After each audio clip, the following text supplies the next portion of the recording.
right, man, we back. Marcy Sports Talk in the building. Appreciate everybody for checking in. Make sure you hit that subscribe button, bell icon button, share the video, and kind of gonna talk about Doumbouya. As you see in the video, putting in work in the offseason. Christian Wood also seems like he's hinting that he will be back with the Pistons next year. But first, we're going to talk about Stefanski. That's what I call him. If you don't like the way I pronounce it, don't watch the videos. But hey, appreciate it. Check out the Detroit Piston playlist for more videos like this. Don't forget, you always follow me on Facebook, Instagram, Twitter. You can always reach out if you got business question, inquiry, sponsorship, video requests. So all the social media links there take you right there. Twitter is the fastest way to get in touch with me, then Facebook, then the gram. All right. But one of my subs sent me an article. He's saying the video I did about Troy Weaver being the Pistons' new GM. And basically, former Detroit Piston and Detroit Piston head coach, I believe he did coach for the Pistons, Michael Curry, said that Stefanski is a guy that allows you to do your job. So it seems that Ed is going to allow Troy Weaver to do his job. He said he only chimes in when he needs to. He's very, very hands-off as far as, letting coaches do their jobs and letting executives do their jobs. So that's good to hear. So it seemed like Troy Weaver will have, pretty much full control, and that Ed won't overstep his boundaries as far as what Troy Weaver wants to do. He said he only really steps in when he needs to step in. And this article is from a couple years ago when Ed first joined the Pistons. He was talking about his time, I think, with Ed in Philadelphia, how Ed allows you to be you. He allows you to make decisions. He allows you to do your job. So my thing was, I just thought that, with him, kind of being an advisor, that he kind of would try to still want to dictate everything. But with Troy Weaver turning down an opportunity to interview with the Bulls the second time and turning down the Washington Wizards job last year as a GM, I think this is a good fit for him. I think him and Ed and Tom have, neck be hurt. Him, Ed, and Tom has a understanding that, he going to be able to do his job and he going to have the full support. So it seemed that the Pistons, got it right here, and it seemed that Troy Weaver got everything he needs to get. And I don't think Troy would have came here knowing that he turned down two other prominent jobs if he was going to be handcuffed to strap down, and Ed would still just overthrow or overturn everything he did. So, like I said, I'm excited about the Troy Weaver signing. I'm even more excited than one of my subs. I wish I could remember his name. He sent me this article, and I put the article in the description that Michael Curry says that Ed allows you to do your job. So when you got a guy that allows you to do your job and doesn't overstep his boundaries, we'll see. Should they fire Dwayne Casey? I'm definitely with firing Dwayne Casey. I just don't think he's a good coach. All right, but that's just my opinion. So we'll see what kind of decisions that he's going to make as a general manager. He got a decision to make on Luke Kennard. They got to pay him pretty soon, or trade him, or just let him walk. They got a decision to make on Christian Wood. They got a decision to make in the draft. So it's a lot of decisions for him to make. But Ed to be there to help him if he needs some help. But he paid his dues. He was on the team that won the championship with Carmelo Anthony in Syracuse. He been with the Jazz. He been a scout. He scouted and found Russell Westbrook when most people didn't know how good he was. He scouted James Harden. He been with the Thunder since, they went to the finals. So, he got a good reputation for putting in work. So I'm excited about Troy Weaver. I'm even more excited that Ed will allow him to do his job and, do what he need to do to, bring a championship here. So, this might be our most accomplished GM, coming in, I think in a long time, with Jeff Bowers and Van Gundy, they suck. Joe Dumars was terrible at drafting. So we got somebody that can evaluate talent, draft talent, and he come from an organization that's, just put a lot of good plays together. That Spurs organization, Thunder organization thing.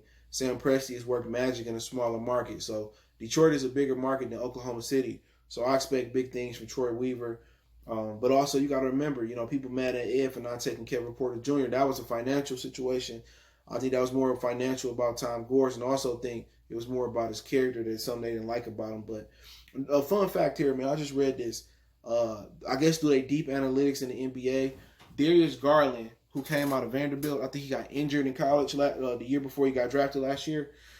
He graded out to be the worst player in the NBA. So it has to be a certain minute mark the threshold he had to hit. So probably players that average more than 20 minutes. So they said the Cleveland Cavaliers guard Darius Garland was the worst player in the NBA through their metrics I read somewhere. So that's crazy, man. I kind of like this talent, in high school, but, just because you start off bad don't mean you can't finish good. And Obviously, Colin Sexton is starting to step it up a little bit. He a dude that work hard, tough as nails. So we'll see what Andre Drummond do with them. Diambo, y'all see he putting in work, looking shredded, working out over there in France. I guess they kind of, was lax on the stay-at-home order. I know it was another guy, an athlete I know over there. He boxes named Oblali. He been locked in his apartment. He was locked in his apartment for like 8 or 10 weeks. So Diambo putting in work. So if you're worried about Diambo being out of shape or not being a hard worker, he working out, he shredded, he jumping, he working on explosiveness. So that's one thing that people are kind of, comparing him to Pascal Siakam and Giannis. And if he can have that type of maturation, if he can have that type of work ethic, because to get where Pascal got, you got to work. To get where Giannis got, you got to work. And Giannis and Diambo, I've seen they had similar rookie numbers. You know what I'm saying? So I think Diambo physically is more mature than Giannis was at the point, but Giannis is now really hawked up, and he really beefed up, and he looking like an animal. You know what I'm saying? The difference between Diambo and Siakam, I think they more natural shooters of the basketball, than Giannis. But Giannis is a straight animal. His ability to handle the rock and distribute. That's why he's so effective, because he's a big fella that can handle the rock and he can distribute. Right now in the NBA, it used to be the game used to go through the big men. Now the game goes through the ball handlers, the wings, and the guards. So that's one thing we got to see from Diambo that we now seeing from Pascal Siakam after a few years in the league. And we seen with Giannis after a few years in the league. Can he become the primary ball handler, or can he handle the ball? And nobody would have thought 5 years ago, 6 years ago, that Blake Griffin would be able to change his game like that, to handle the ball, shoot step backs, turn into really a point forward, point power forward. Who would have seen that? I mean, Draymond showed it, that he can do it, but I never would have thought Blake Griffin could do it. So we got to see if Diambo can be that guy. Even if we get a point guard, it's always nice to have another guy who can handle the ball out there. So we'll see. A lot of people saying if Diambo a 3 or a 4, to be honest, it's a positionless league. He can play a 3, he can play a 4, he gets stronger, he can hold some minutes at the 5, he can play some 2, he can play some 1. That's just how the league is. So, at the end of the day, we see how strong he get, but really he a 3 by trade. He's not a 4. He's a wing by trade. But let's see if he can be like Pippen and Grant Hill and be a ball handling 3. And if he can be a ball handling 3, LaMelo will be a great fit to play with him. Or a lot of these guards that's coming out to be Tyrese Maxey would be a great fit to play with him. So if you have a ball handling 3 like Scotty or like Grant Hill, you don't have to have the natural point guard. You know what I'm saying? You can have a Derek Fisher type. You can have, but when the Pistons are good, they have great point guard play. Zeke, Chauncey. Even in the 90s when they won 56 games with Grant was really a glorified point forward or point guard. So with Diambo, we got to see if he's able to develop his ball handling skills. And at the end of the day, next year I'm looking for him to take a step up. He struggled this year, but to see a young guy working, when he ain't got to work, when he can be getting fat and messing with all the chicken heads in France and doing that, that makes me like, okay, should we look at that other France point guard too? You know what I'm saying? Because San Antonio made a living off of international players. Remember, Tim Duncan was from the Virgin Islands. You know what I'm saying? And then Ginobili was from Argentina. Tony Parker was from, France. So they had a lot of, talent over there. And there's another kid out of Israel, I think, or playing in Israel, that's a top guy. You got to look at him too.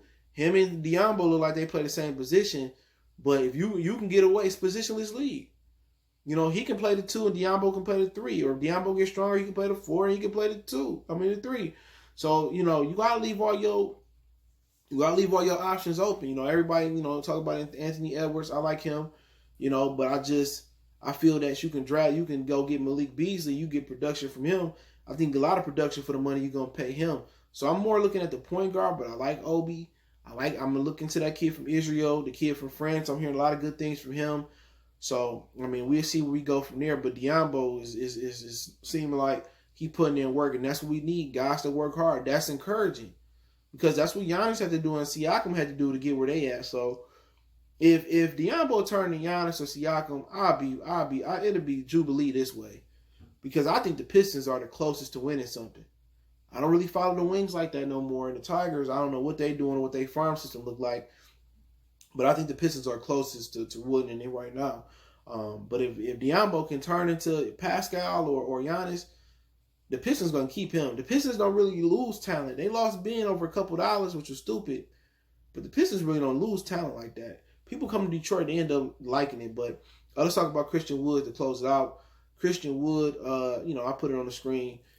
He put a message up that he going to have a big season next year with a Pistons jersey up. He reposted that. So that's encouraging that Christian Wood, it sounds like he want to stay in Detroit. Hopefully Detroit will want to have him. I'm pretty sure that's a conversation that Ed, Tom, and I forgot Troy Weaver had. I think, they probably asked him what you think about bringing Christian Wood back, whoop-de-whoop. So I think, God willing, he will be back. He want to be back, and that's what you want. You want guys that work hard, and it seemed that, I got another video coming up about the Pistons, about them, Wood and Diambo. You want to see guys that work hard, that want to win, and, you got to know their character, though. When you pay these dudes the contract money, you might about to pay Wood $14 million, whatever it is per season. You want to know that the money won't change them, because remember with Hassan Whiteside, he got that money and then he just went lazy, started buying guns, and guns got stole from him. And in Miami, it's a lot of distraction. So you want to make sure you pay Christian Wood the money that he gonna be able to give you return on your money. Not just value. You want overvalue for the money. So I think it'll be around a 2 or 3 year deal, maybe 2 year deal with a team or player option on him. But sound like he want to be back in Detroit. We're glad to have him. He keep working hard, add a couple pounds. Diambo working hard. You know what I'm saying? And that's what we need right there. So, I'm optimistic. I'm huge optimistic about the Pistons. I might be more happy than most about this rebuild, because we haven't rebuilt like this in a long time. So I look forward to this rebuild. I look forward to doing some draft spotlight videos on Tyrese Maxey, the Hillborn, I can't pronounce his name, from Iowa State, Cole Anthony, Obi Toppins. I did a little bit on him already. The international kid up there, Israel, the kid from USC, the center. So it's a lot of talent in this draft. It may not have the Bron or the Zion or the Blake at the top of it, but I'm excited. So I appreciate everybody for tapping in. Motor City Sports Talk. Don't forget, we on Facebook, Instagram, Twitter. Reach out if you got business question, inquiry, sponsorship, video requests. Keep sharing the videos. Want to make a donation to the channel? Cash App, PayPal, subscription. One time for the one time we done.